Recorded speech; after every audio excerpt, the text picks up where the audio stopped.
Happy late St. Patrick's Day. I know. This is not the 200 subscriber Q&A video like I announced. But don't worry, that's going to be recorded on Tuesday night, and I will then upload it on Tuesday night, only because I have a lot more time on Tuesday to record. The Q&A video is going to be quite longer. You guys inputted in a lot of questions, so thank you guys for that. Today I just wanted to pump out something quick. That's what she said. And with St. Patrick's Day basically passing away a couple of days ago, I thought we might as well make a video before March ends and before I look like a fraud uploading it, because April 1st is going to be its whole thing going on. So yeah, today we're going to be talking about Are You Afraid of the Dark? That's right, we're returning back to Are You Afraid of the Dark, the longest running kids horror series. I made quite a bit of videos on Are You Afraid of the Dark. I think like three by now, I think.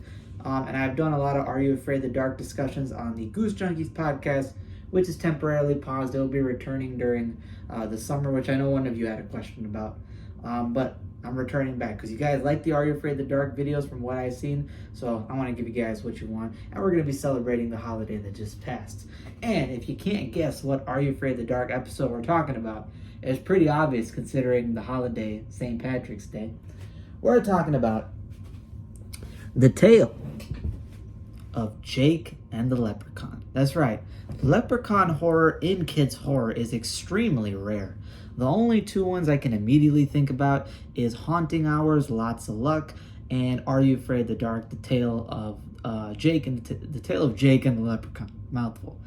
I've seen Haunting Hours, Lots of Luck before. I decided not to do it this year. Watching it, I will rewatch it and maybe do a video on it maybe next St. Patrick's Day. But this time I wanted to do Are You Afraid of the Dark because I've heard a lot of things about Jake and the Leprechaun. It's within the first season of Are You Afraid of the Dark, and the first season, of course, is the most popular because of the fact that, well, it was the debut season everyone usually watches and remembers that. Even the people who stop watching the show after season 1, they usually watch the first season and they remember it. So Jake and the Leprechaun is a popular one. Leprechaun horror is rare, so that's why I thought to review it. And spoiler alert, I thought it was pretty good. I'm going to go into my exact rating later, but this was a fun episode. This is a fun one. I enjoy it. It's got good things in there. I know a lot of people kind of feel like this one is average to decent. I'd say it's pretty good. I'd say this is a pretty good episode, and off rip, I recommend you guys check it out, especially if you're a fan of Leprechaun horror, especially if you want something in the mood of St. Patrick's Day. I would suggest you go check out The Tale of Jake and the Leprechaun. But without further ado, let's talk about the plot a little bit, and then I'll go into the specifics about how I feel about it. So The Tale of Jake and the Leprechaun is about this little kid named Jake. The main character in this story is actually quite a bit younger. He looks like a elementary schooler. He could be a middle schooler, but he looks a little bit too young, so I thought it was pretty interesting that we get this kind of younger looking protagonist. We don't know how old he is, but he seems like an elementary school kid, which is a nice switch up, honestly. I kind of like that. I like the fact that Are You Afraid of the Dark has a wide variety of different protagonists, much like Haunting Hour did, and I think that works quite well. But for all I know, Jake could just be a kid that looks like he's younger. How people think that I'm 16 at the places I work. I'm 21, so it is what it is. Sometimes people got the baby face. But Jake is basically an actor, a coming-of-age actor. He wants to be successful, he wants to be famous, and he does a lot of theater plays. And right now he's in a theater play. The director is basically making a story about a leprechaun, kind of giving lore behind it, and about a kid who potentially will turn into a leprechaun. If that ain't on the nose foreshadowing, I don't know what is. But basically, he's participating in this play. He's having some difficulties. He's shy. He's kind of getting nervous. He's kind of getting a little bit stressed. He doesn't feel like, the whole acting thing is coming as naturally to him or motivating him as much as it is his director. His director is this guy named Seamus. And Seamus is this kind of brilliant guy. He comes up with all these different theater play ideas.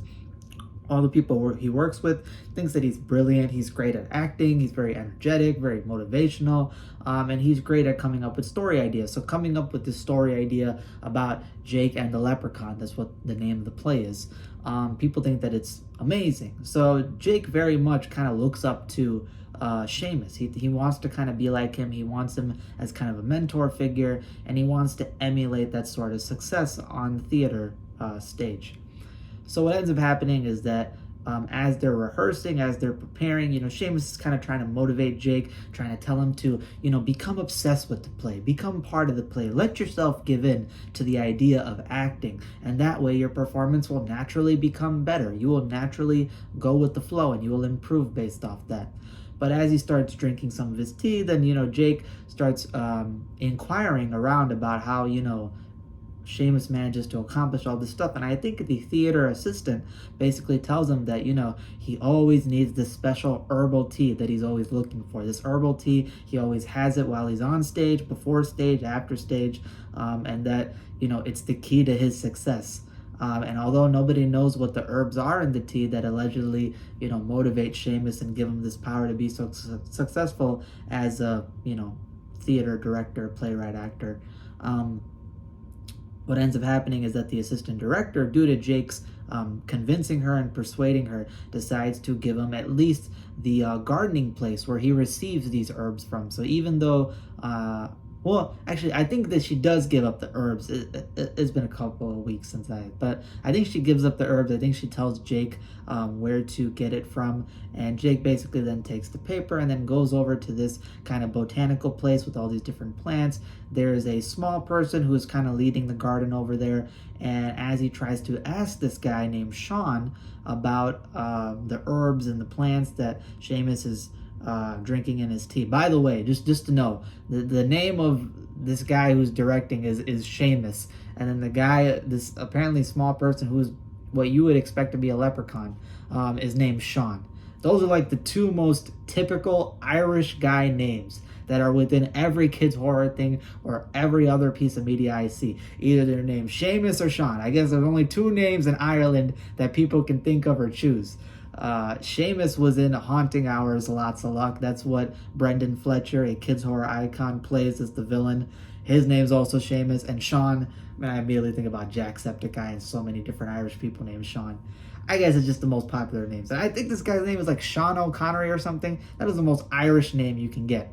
Anyway, tangent aside, he basically asks Sean if he can get these herbs, and when he sees them, Sean freaks out, and he tells Jake, he starts yelling at him, "Get out of here, you blasted kid. You think you can come in here and take," that's Scottish, but, he thinks that he can take away his, these herbs from him, then he's crazy, because he treats it as like it's evil. He treats it as, Jake is asking for some outrageous favor, and Jake is kind of weirded out. He's like, why is this guy freaking out about me asking for these herbs? Seamus gets these herbs.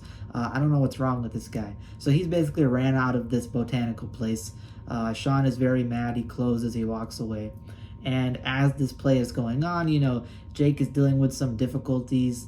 He's having some problems. And what ends up happening is that at one point, Seamus does actually give him his tea and lets him drink it. It's on stage. It's part of the play. It's part of the story. He takes a sip of Seamus's tea, or this type of, drink. And as he does it, all of a sudden, as Jake is talking in his next line, his voice becomes immediately deep. And he starts freaking out because he's like, what was that? I don't know what caused me to have that voice, no puberty involved, just my voice completely changed out of nowhere. And then as he keeps rehearsing, drinking more of the tea and playing this, this role, his ears then start transforming. They start becoming more pointed, more outward facing, and his physical appearance is changing, in addition to his voice is changing at points and changing fluctuations. So he really starts becoming paranoid. He thinks that he may be transforming into something. Either it's some type of illness or something weird's happening to him. So he goes back to Sean's botanical place and tries to get help. And that's where Sean kind of explains some lore behind leprechauns. He explains that a potential ally that you're looking towards may be a villain. They may have more going on behind the scenes that you don't know about, and you may unfortunately be the target of a force of evil that is well known to leprechaun lore. And that's where I'm going to leave it at, because it's a very easy story to spoil, especially in that second half climax area. So that's the general gist. And again, I think this is a pretty fun episode. I think it has a lot of fun and charming moments to it. I love the relationship between Sean and Jake. I think Sean is a great character as a leprechaun. I think Jake is a good character as well, a good main character. He doesn't do a fantastic job acting. His acting is a little bit corny and forced, to be honest. So he's a little bit cringy as an actor, but in terms of moral standpoint, he's a likable kid. You can like him, you can root for him. He's an easy kid to basically kind of root for as the undersung hero. And Sean is a great mentor figure. I love Sean's actor. I love the way that he kind of performs his Leprechaun role, his magic, helping out Jake later in the second half. I think Seamus is a good character as well. And the villain in the story, I think, was cleverly done. Even though it's kind of predictable, that's just because I watch a lot of horror and a lot of, kids horror and stuff like that. I think the twist involving a potential ally, a potential person that you like, turning into the villain and having this backstory that nobody really knows about and these evil, malicious intentions that are kind of being hidden. I think that's a good twist. I think that part of the story is pretty well done, and that's actually a good way to incorporate a villain. A lot of the time you'll get these random villains in kids horror that'll be great, but they're kind of shoehorned in there. They're kind of explained last moment. No, here it's actually betrayal. It's actually the twist of a character that you think is good, and actually, that may not be the case. That's actually pretty smart, and I have to commend Are You Afraid of the Dark for writing it that way. And another benefit is that I like the theater setting. I like theater settings, even stories that I haven't enjoyed that much, like, let's say, the Phantom of the Auditorium book. I think the book overall for Phantom of the Auditorium is kind of boring. I enjoy the theater setting. And of course, I like the episode of Phantom of the Auditorium a lot more, and therefore, I also love it because I like the theater setting. I've also seen another theater episode in Are You Afraid of the Dark? I think the only other one, which is The Tale of the Walking Shadow, which actually has Catherine Long, who plays Carly Beth from the Goosebumps Haunted Mask in it, which is cool. That's also a theater episode dealing with the Macbeth play. So that one I enjoyed as well. So theater settings overall just kind of work for me. I like them quite a bit. And in fact, I'm reading a kids horror book right now that also deals with the theater setting. So I'm kind of a sucker. Even the stories that aren't the best, the setting of it overall is really fun to me. I love movie sets. I love theater settings as places. I personally love acting. I hope to be maybe an actor someday in something. Hopefully horror if I get the chance. And I kind of perform and act sometimes in my videos. So I've always been a fan of acting, so therefore I love the setting of it. And I really do kind of root for Jake for that reason. I want him to become successful as an actor because you can tell he's struggling, and things that are happening to this kid are quite unfortunate. Another benefit or positive to the story is that once you get the reveal of the villain, there is this kind of transformation scene, I guess reveal scene as to what they look like. That was disgusting, man. It was played up for comedic reasons, but it was disgusting. There may or may not be a nasty scene involving some crusty Shaq, Shaquille O'Neal level toes. Almost vomited off that, but it was effective for what it is. And also No Shave November going on for that person. Not in that region, but in a different region of the body. Still gross. But we got to keep it PG. And really the only negatives I have to this story, aside from, I guess, the plot not being that spectacular, is, again, the main character's acting is sort of cringy. All of his lines feel pretty forced, and it kind of takes you out of it. He's a very corny actor. He's not that strong, especially compared to Sean and Seamus, who do a great job for what they are. I don't think Jake is that good of an actor that I really get invested into it, or really feel like, I can really believe him in the situation. And another problem is there's this whole thing involving Leprechaun lore and magic that towards the end kind of gets rushed, and you really don't know why certain things are happening. They don't make much sense. They're cool to see, in the climax, but you don't understand why they're happening. You don't understand why certain things are effective against certain villains. If that kind of gives you an idea, there may be a way to potentially beat the evil forces at hand that aren't really explained, kind of rushed. And it just sort of felt, I don't know, it felt like they took a little bit too much time with setting up the story, but the actual climax, they couldn't find out a good reason on how to execute it. And even though it was okay, even though it still was kind of charming and funny and worked in the setting, it wasn't as good as it could have been. And it kind of felt a little bit lazily written, if I had to be honest. But yeah, those are my thoughts about the tale of Jake and the Leprechaun. Let me know what you thought down below. Did you love this story? Did you hate the story? Do you feel like me where you're sort of towards the middle of it? You think it's average, okay? You think it's decent? You think it's pretty good? I'm on the pretty good end.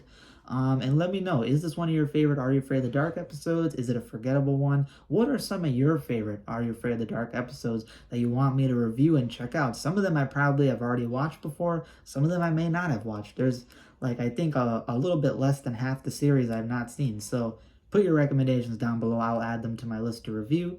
And yeah, that's all I have for today. If you guys enjoyed this video, hit that subscribe button down below.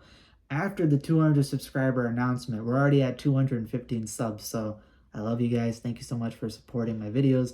You guys make it all happen, make it all possible. I love each and every single one of you. But I'd love you more if you subscribed. It's free, you know. It's free. In the American economy, with inflation going up, we need to take advantage of these free things. Hit that subscribe button and hit that like button. Stay tuned for my Q&A video coming out Tuesday night. And yeah, that's all I have for today. Hope you guys enjoyed your St. Patrick's Day. And stay tuned for more videos to come. I have other kids' horror videos on my channel. I have other Are You Afraid of the Dark videos and a playlist on my channel.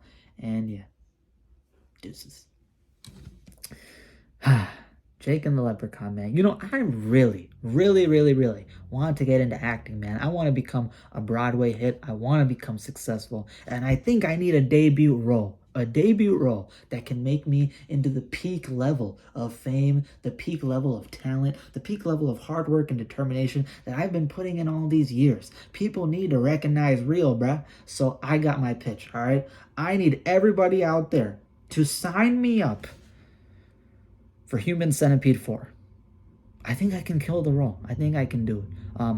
I don't know about the certain behind the scenes, behind things, but I think that role is meant for me.